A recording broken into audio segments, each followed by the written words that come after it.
មួយរបស់ធឿនធីរ៉ាអូបាទល្បីនេះគួរដែ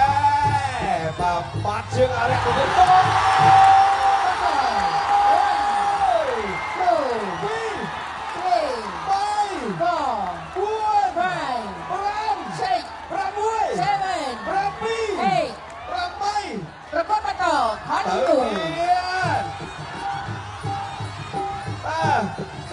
មួយដៃអត់បាច់បាញ់នេះបាទផ្ទះកែស្វើ30%បោះមកដៃទៀតផ្ទះកែស្វើចាក់សង្គមទៀតកែមួយទៀតឆ្វេងមកធឿនធីរ៉ាទៅទៀតអ